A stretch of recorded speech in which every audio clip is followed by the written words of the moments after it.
The title of today's presentation is Nutrition Considerations for Smart Aging. And approximately 80% of older adults have at least one chronic disease that impacts their quality of life. This webinar will discuss how nutritional aspects of the quality of life in older adults and how and what we can do and what can lead to poor nutrition in later life. And also an introduction to the aging and eating curriculum will be presented.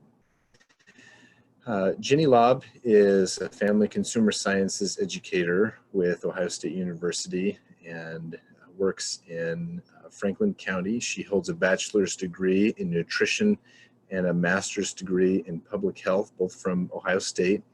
She is registered and licensed as a dietitian in the state of Ohio.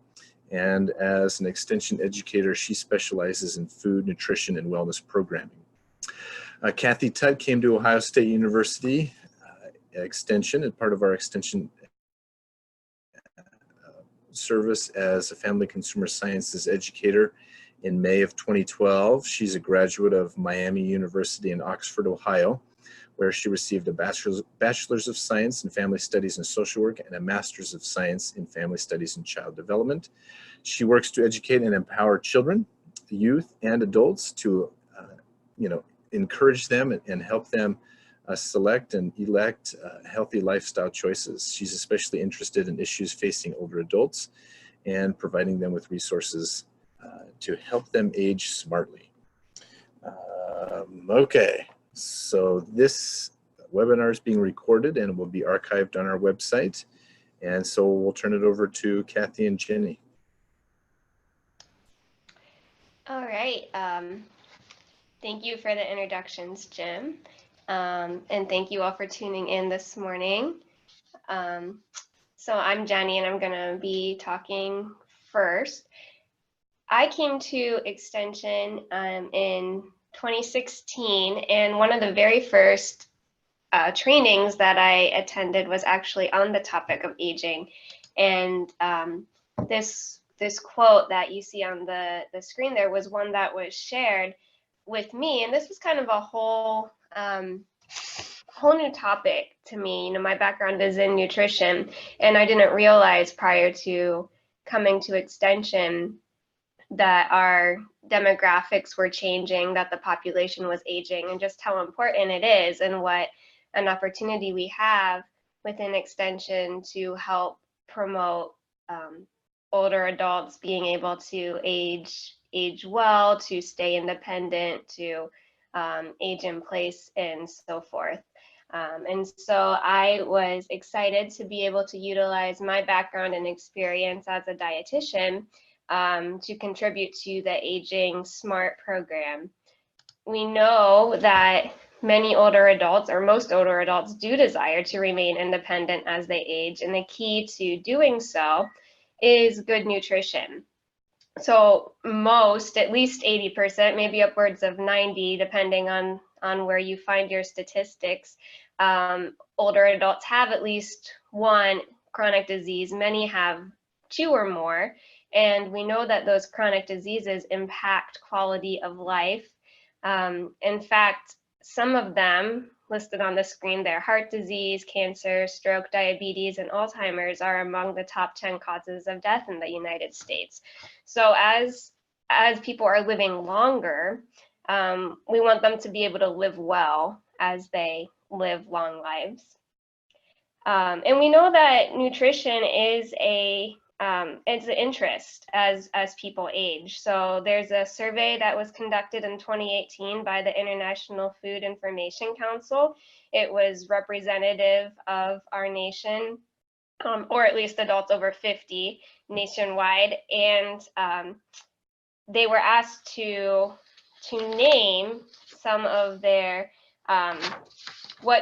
essentially what drove their eating decisions. And the interesting thing is that under 50, weight loss ranks number one time and time again. But over 50, heart health, muscle health, mobility, brain function, all were more important factors in eating decisions than weight loss. So we know that as people age, they do become more interested in in preventing chronic disease, promoting health, and trying to make good nutrition decisions in order to do so.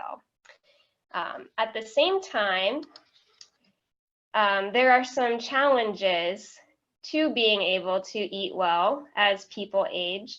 In that same survey, when adults were surveyed about their eating habits, a third were unable to name a specific food that they should avoid to achieve their health goals, and a quarter were unable to name a single food to add to their diet to achieve their health goals. And I know you could reverse those statistics, and it's actually not a terrible thing, you know, that 2/3 and 3/4 are able to name the foods that they need to include in their diet and avoid.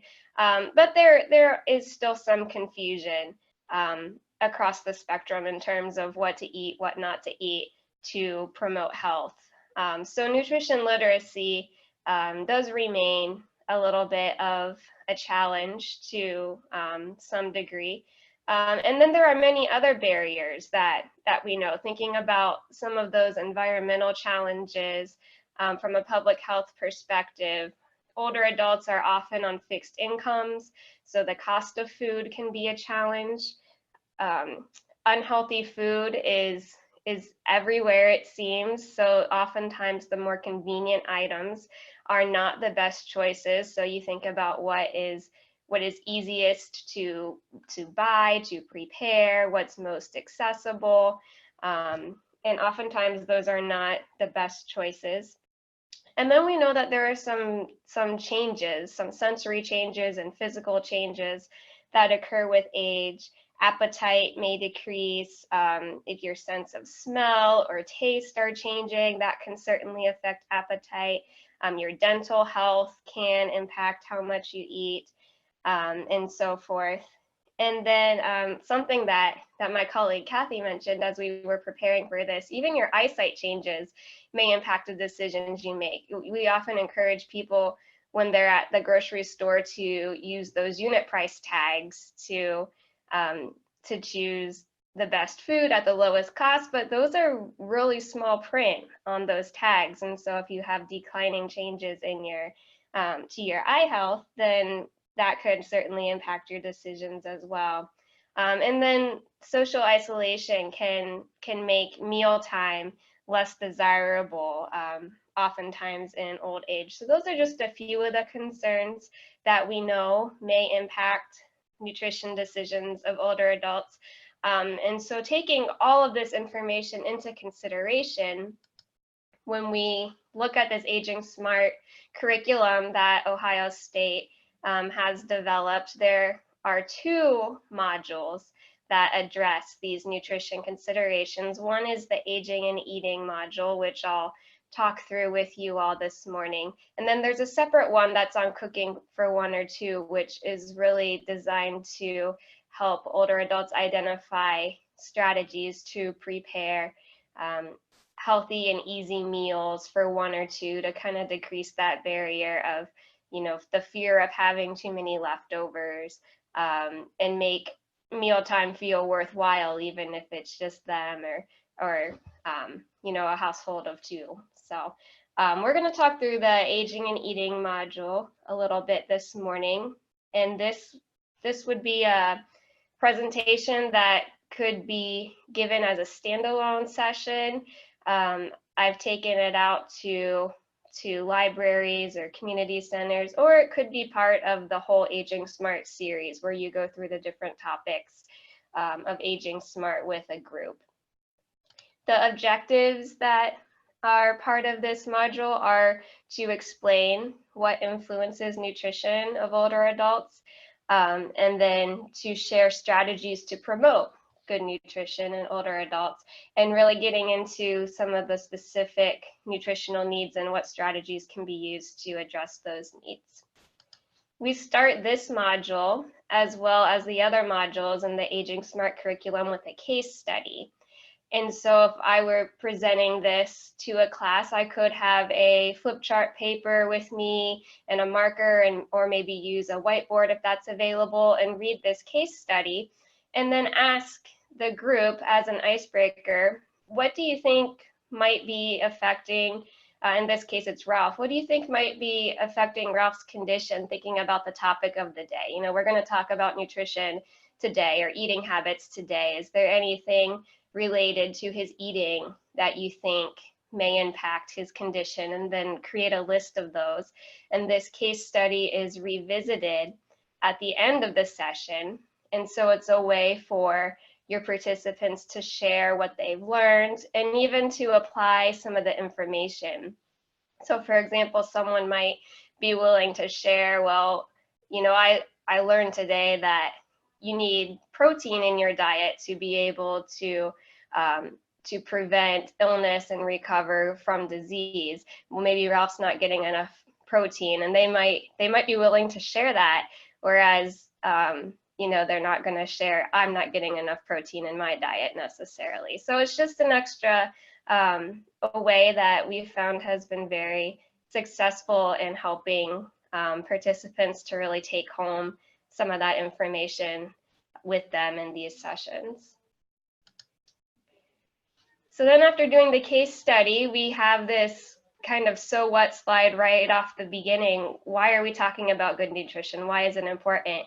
And share that we're talking about good nutrition to help you remain independent, maintain your quality of life, and prevent different diseases. In this module, I would then go through some of those factors that impact nutritional intake in a little bit more detail. So the first slide is talking more about some of those sensory changes that take place, maybe some of those barriers, the cooking for one or two barriers or social isolation type barriers that can make meal times unpleasant. We also have some of those physical changes that take place. This was one I didn't really mention in setting the context with you all, but we also know that as adults age, that their calorie needs change. They often need less calories because metabolism decreases with age, lean muscle can deteriorate, and people are less active. Vitamin needs change, especially when people are taking medications that interact with their food and their body processes. And then certainly illnesses can increase the need for certain vitamins. So then we get into some strategies. What can you do? We've gone over some of the challenges, identified barriers. What are some things you can do to make sure you're getting good nutrition? And so these strategies include everything from overcoming maybe the sensory changes that are happening by using herbs and spices, staying on top of your personal health care, asking for help as you need it. We get a little bit into some of the meal planning and bargain shopping type suggestions to address that issue of cost. We talk about how to make mealtime a little bit more enjoyable, some ideas to maybe make you know, your meals a little bit more fun or something to look forward to and less of a chore, if that's something that participants are feeling. And then we end by talking about setting the stage for what we'll talk about that rest of the session. What else can you do? Well, you can make smart choices so that you meet your nutritional needs while consuming fewer calories. That's essentially choosing nutrient-dense foods, which are foods that have many nutrients relative to their calories, so that you're getting the nutrition that you need without excess calories. And so after this slide, which is kind of a transitional slide, we go into talking about some of those nutrient needs. Now, when I first saw this module, there were a lot of nutrients listed and a lot of detail. And as a dietitian, I was a little surprised by that, honestly, because I've learned not to promote nutrients so much as promote food. So when we updated this, we actually did keep some of the information because in teaching it, I have found that participants are actually interested in some of the different nutrients and why they need them. But we didn't keep them all, as you'll see, and we replaced a lot of that detail with specific eating plans. So this is an example slide here for protein. We talk about protein, we talk about healthy fats, we talk about carbohydrates with an emphasis on fiber, and then we've included some vitamins and minerals that we know help with disease prevention, and that adults often don't get enough of in their diets. So those would be calcium, vitamin D, potassium, B12, and folate. So we've kept a few slides on different vitamins and nutrients, but after going through those ones that seem to be maybe more important when we're talking about disease prevention, we move into talking about eating plans. So rather than encouraging people to go home and track their nutrients to make sure they're getting what they need and aren't deficient in any one nutrient, we bring it full circle by saying there are some eating plans out there that you could use to make sure that you're getting the nutrients that you need in your diet. And of course, My Plate makes an appearance. It's the go-to for not just this audience, but most times we're teaching about nutrition. But we've also included the Mediterranean diet. So here I just have a picture and I'll ask, what do you notice about this picture? What do you see? And people might say lots of fruits and vegetables. That has come up. You see the olive oil that's pictured on the table there. So we have a little discussion about what the Mediterranean diet might include. And then I have the primary components laid out as a list. So we talk through those a little bit, and how, just like with My Plate, if you're focusing on food groups, specifically your vegetables, your fruits, your whole grains, healthy fats, lean protein, and so forth, you'll get the nutrients that you need. The DASH diet is another eating plan that we decided to include, and if you're not familiar with this one, it stands for Dietary Approaches to Stop Hypertension. It's a good one that has been shown to help with heart disease and blood pressure control. And again, the primary components are laid out there.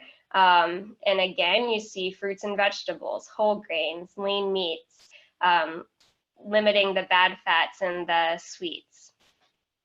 And then there's one more we decided to include. This is a newer one. It was new to me. It's the MIND diet, and it's a blend of the Mediterranean and the DASH diet. It stands for the Mediterranean DASH Intervention for Neurodegenerative Delay. So that's a mouthful. But this one has been shown to prevent Alzheimer's disease and promote brain health, even when it's not followed to a T. And so its primary components are also listed out for participants to see. So after going through those nutrient needs and the eating plans, we revisit that case study, wrap it up, allow for more time for discussion or questions. And that is what the in-class version of this module might look like. So at this point, I'm going to turn it over to my colleague, Kathy, and she's going to talk about how we've adapted this module for an online audience for those who may not necessarily attend an in-person class. Great, thanks, Jenny. So part of our Aging Smart curriculum, the thought of that was bringing people in together, meeting with each other, having those moments where they're kind of reducing that social isolation from where they are. But we kept repeatedly, hearing more information about people who are interested in gaining information online. And so can you advance, Jenny, for me? So we are looking at different types of technology that is used. It is noted that, 67% of seniors use the internet. which is a 55% increase just in the last 2 decades. And 30% of those are actually looking on, 30% of people 65 or older look online for health information in the past year. And 54% of adults who are in that young old age, the 50 to 64-year-olds, look online for health information as well in the past year. This health information, is pivotal towards their well-being. As Jenny said earlier, a lot of them are not necessarily interested in losing weight. They're interested in their health. And what better way than to help them understand more about their health is through extension education. So we also, as part of our review of online work was that, we know that the aging process and looking online, healthy aging involves multiple generations of people. So not just the older adult, but also their caregivers or their family members who are even more adept at using the computer. I had it, and one of my participants said that, that was the only way that they could get their dad to listen was by showing some things on the computer and then walking him through these modules, which opened up a different discussion for them. And we know that the adult children are also a conduit of information towards their parents as well.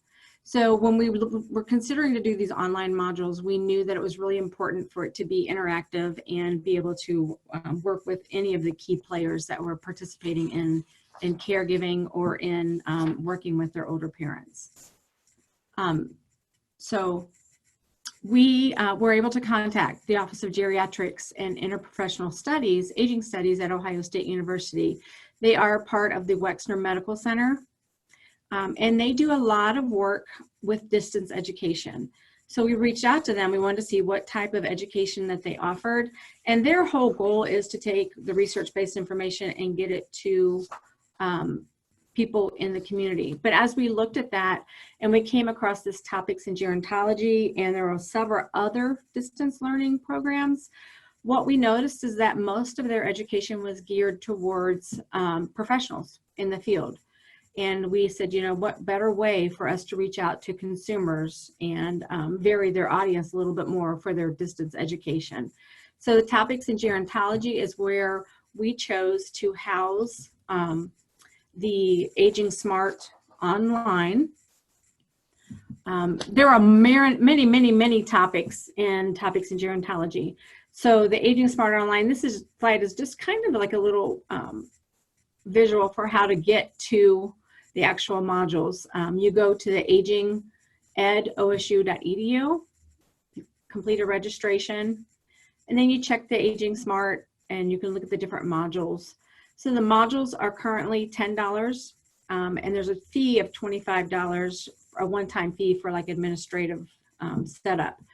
One thing with this though is that once you access these modules, they're yours and you can access them over and over and over again without paying at an additional cost. So this is kind of what the website looks like. So you go in here and you register for it. You will click on that button.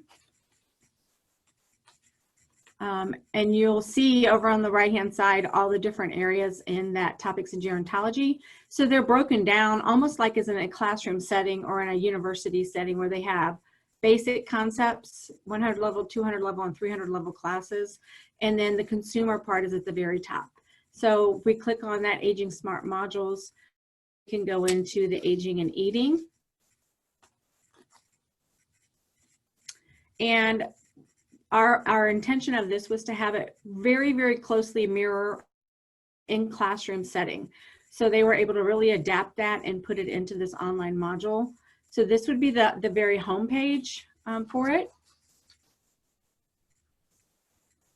And just like in the online classroom, there is a case study. It starts out with the same case study, and there is a area for reflection where people can go in and answers and look for feedback on their questions as well. You'll see here, so what affects the nutritional intake of older adults?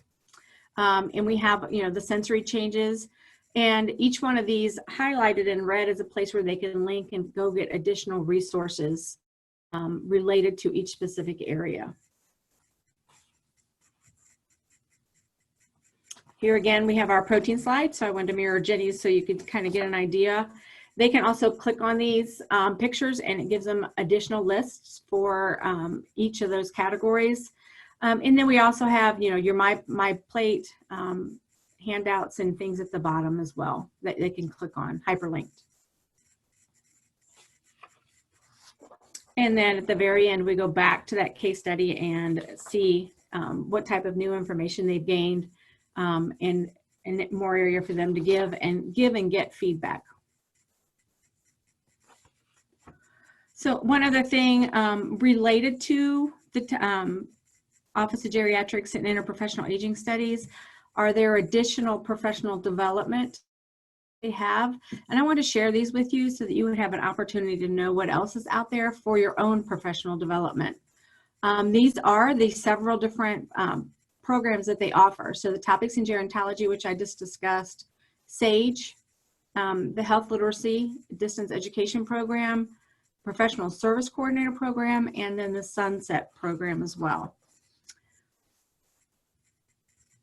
So the first one that I'll look at here, I want to share with you is Sunset. This one is modules that are set up, and they're very unique, that they cover specific topics related to end-of-life care. This curriculum realizes that life doesn't just present itself with one challenge or issue at a time. So it's designed to give opportunities to explore many areas related to end-of-life care. Most of these modules take about an hour to complete. And you can see there's all different types of things that they cover. This one again has the fee for this one module is $20.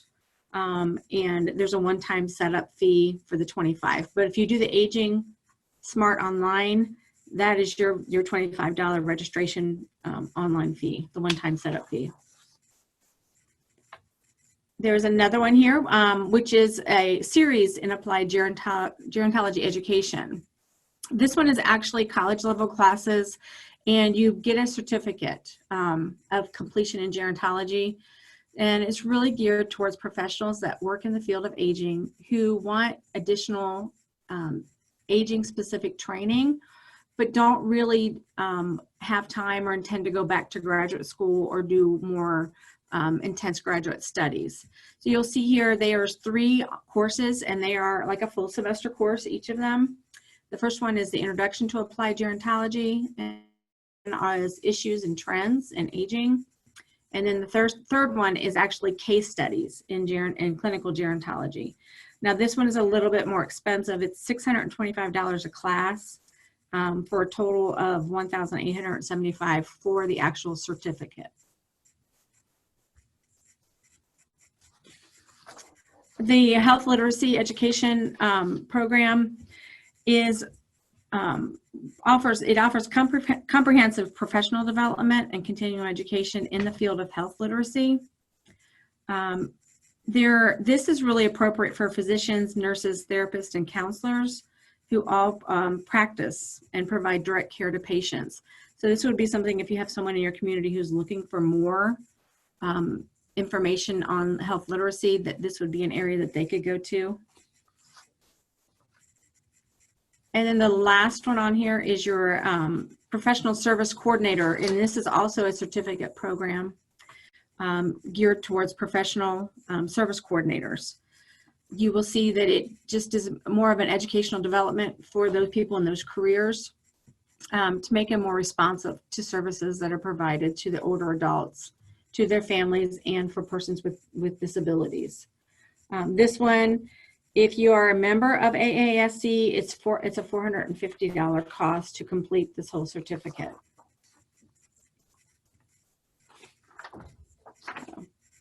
And so that's the end of the actual slides that we have for presentation. We wanted to open it up for questions if you had any questions for us, and see if we can help you out in any way.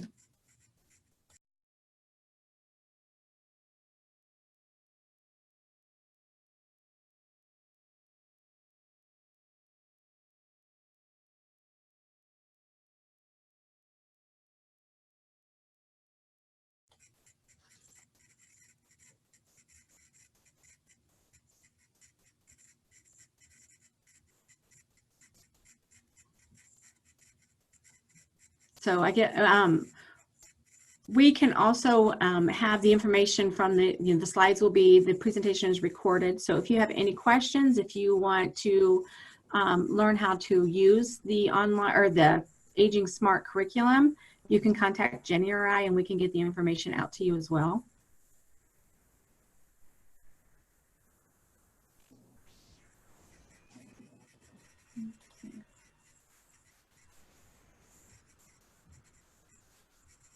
Kathy, it looks like there's some questions in the chat box.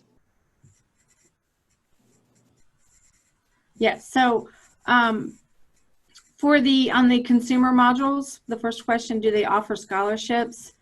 They currently do not. I have been trying to explore different grants that are available that we could use to, like for rural health, that we could use to offer to give people a code so that they could use these for free. So if anyone has any ideas or connections for something like that, it's definitely something that we would love to work on to be able to get, you know, more audiences to be able to use that.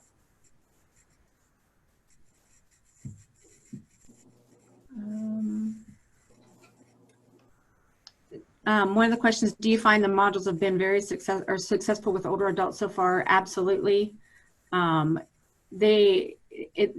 lot of the groups that I work with, they want more and more and more. It seems like when we go, they want to know more about this topic and that topic. We've used it in several different places, from senior living facilities to subsidized senior living programs. Also we have, in my county, we have a seniors and law enforcement group that comes together, and they always want, you know, another program or more education related to it. So I would add, I've also presented at senior housing sites, and also at community centers and the public library. The library will sometimes want daytime programs that tend to be attended by retired folks who are coming in during the day.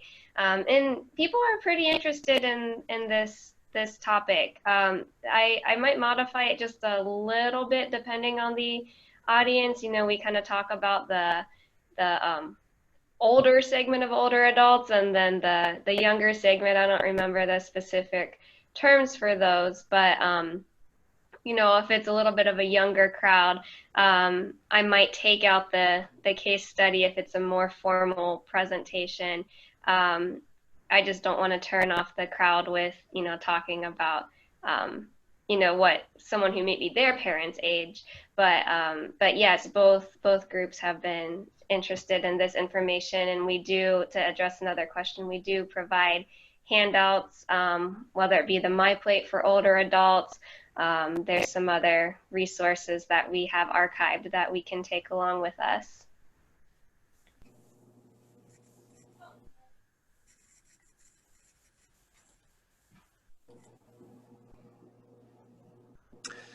Jenny, Kathy, there's one question. Is this ever going to be available as a supplemental curriculum that SNAP-Ed could use with the Nourish program? So my answer to that is they definitely could use it. I'm just not really sure how to get that accepted and, you know, broadly spread to make sure that it's a curriculum that they will allow the SNAP-Ed people to use. Do you know, Jenny? I do not, no.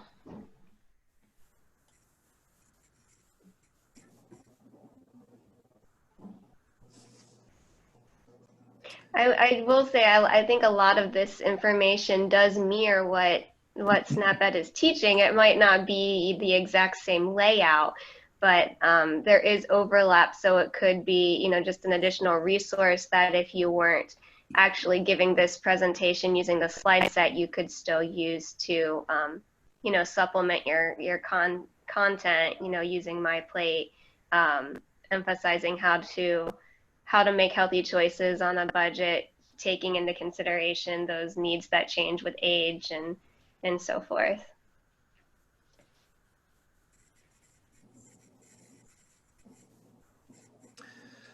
Barb asked, is there a fee that you charge for the face-to-face? I typically do not, simply because I want them to be able to come and not feel the pressure of giving the $10, unless they want some type of meal or food prep demo with that, and then I will ask for coverage of the cost of the food. Because you can also use this, you know, especially with the cooking for 1 or 2, you can do some demonstration and some food tasting with them, and let them realize that there are some things that they can do in their home that's as easy, if you know, as buying those ready-made meals.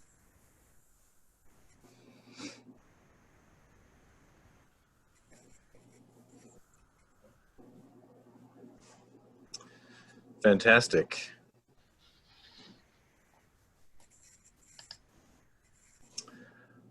Well, I want to thank Kathy and Jenny for their time, and thank you all for attending today. I'm going to add an evaluation link into the chat box that you're welcome to take. You should also receive something like that through the Eventbrite registration if you went that direction. So again, we're going to archive this on ncran.org/learn or archive. And we have this great YouTube archive of just tons and tons and tons of aging material. So feel free to binge on our YouTube channel. So thanks, and we'll see you later.